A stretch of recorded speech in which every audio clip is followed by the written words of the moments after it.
Howdy, folks! Welcome to episode 56 of Kman's sorta weekly updates. Tesla has finally expanded to Russia. Yes, Russian owners are finally getting some love in the Tesla universe. They are some of the most extreme Tesla owners out there in terms of limited charging options. They've even gone as far as to open their own service center and are using quote-unquote Tesla hackers to gain backdoor access to the computer systems on the cars to be able to do the work on their cars. Tesla has hired Gary Clark from Juniper Systems as new Chief Information Officer. Test drive waitlist is now exceeded 6 months in South Korea for a test drive in a Model S. Remember, Korea just opened up 2 new Tesla stores. My best friend, Wendy, who you might have seen for some of my older viewers, in our 2015 trip to Dujianyan, China, she has graduated university, and she is now teaching in South Korea in Seoul, and she's a teacher teaching foreign language, specifically Chinese and English to Korean students. I am going to work out to see if somehow in her busy teaching schedule, if she could take a little trip over to one of the Tesla stores and just give us a tour, a walk around, see what we got, and try and figure out a way where she can get me that video, which would be great. If not, our next trip to Fushun, China, which is only about 2 hours northwest of North Korean China border. Maybe we'll take a stopover in Seoul for a day or two, visit Wendy, visit the Tesla store, and then hop another short flight from South Korea to Fushun, or actually the Shenyang. Next, 8.1 firmware is overdue. Don't forget, it's Tesla time. It was supposed to be out about, well, Elon had said in about 10 days. That was about 3 weeks ago. So yeah, we're about a week or two overdue already. Now Elon said next week, and on Firmware Tracker, looks like 3 people might have already gotten 8.1. More to come on that on end of the month weekly update. Tesla gets Battery Innovation of the Year award. Of course, who's innovating batteries more than Tesla right now? And who's making more than Tesla right now? I don't know. Elon posts a long 6-second video of a production candidate Model 3. Yes, a very quick moving 6-second video was plenty for us to actually see anything other than basically very little car driving very quickly, but that's out there now. You can see that on Tesla's website. Model 3 will have initial pack size maximum of 75 kilowatt hour. Probably because they're already working out pack sizes and cells based on that and the Model S. Future larger or smaller sizes may be possible, but I'm guessing they're trying to keep production simple for initial ramp up. Autopilot 2.0 has finally seen some more incremental speed increases. It is still considerably lacking compared to Autopilot 1.0 at this time, but Autopilot 2.0 speed increases. Traffic-aware cruise control has now gone from 80 to 85 miles per hour max. The Autopilot 1.0 has a max limitation of 90 miles per hour. Auto steer from 50 is now 55 miles per hour. Once again, Autopilot 1.0 has a maximum autopilot or traffic-aware cruise control speed of 90 miles per hour. The Model 3 is not to have next-generation tech, according to Elon. Let me clarify this just a little bit. A year ago, JB said that the Model 3 would be built with next-generation tech. Now, people are getting upset because Elon says it is not going to be the next generation, or is not going to have next-generation tech. Well, Elon said that this year.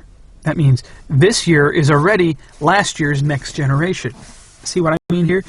So basically, the Model 3 is going to have the equivalent of Autopilot 2.0.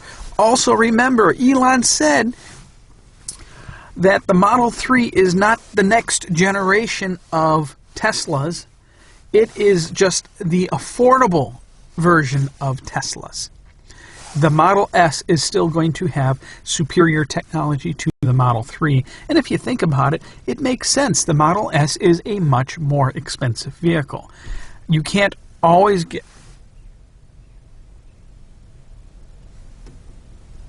That was a weird noise. Don't know if you guys heard it, but you can't always get all the tech for little or no price. If you want the Model S tech, but don't have the Model S money, you go for a certified pre-owned, like so many have. It is an excellent deal. My old words of wisdom are stay away from first-gen Model S Tesla cars, which is basically the non-autopilot version. Just the jump from non-autopilot to autopilot is such a jump in quality, it is not even funny. Completely night and day difference. I wouldn't touch a 2013 unless someone gave it to me extremely cheap. Where were we? So yeah, that's my clarification of what Eli is talking about. The Model 3 is also not going to have, thank God, a heads-up display. Actually, it wasn't. I guess they're saying it's not supposed to have any dash at all. Just the 15-inch square. 15-inch rectangular widescreen on the center. That's really all that's needed if they get the user interface right. Stop screwing up the user interfaces. You have, at least on the Model S and X, you got a beautiful 17-inch touchscreen display, and you guys are just butchering it. Where were we again? Australian company gets a order for 1,864 miles of aluminum cabling to connect, which is basically Tesla's using aluminum cabling to connect the battery to the motors or the inverter to the motor or something along those lines.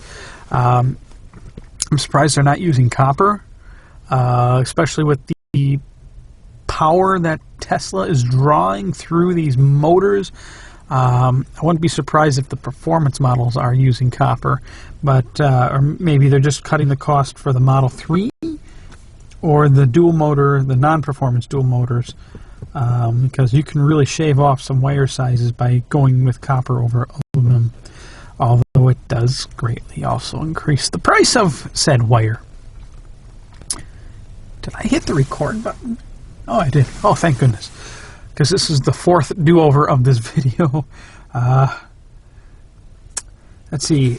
Tesla now has a corporate fleet sales site online. See Tesla.com for that.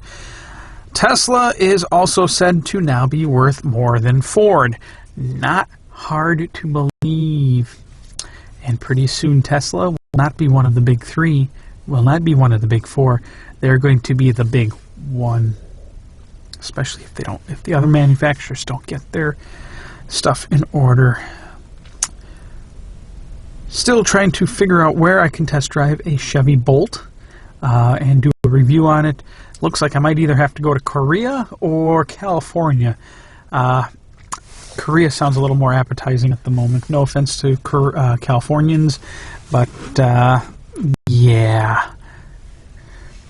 And let's see, what else? Trying to get the whole bunch of videos. I got probably 500 gigs of videos that I'm still trying to sit and get all edited. I'm trying to post the simple stuff as I can to keep you guys entertained, and I'm just doing the best I can here. It's been a very busy season. I'm still not used to being married. I mean, this is amazing, but where I gain time in some areas, I'm losing time in others. Not necessarily a bad thing. And let's see.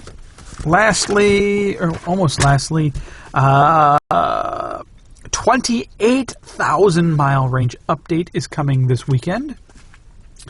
I have subscribed to Home Power magazine, and I just got my first issue today, and it's really informative, so maybe I can get some interesting ideas from here.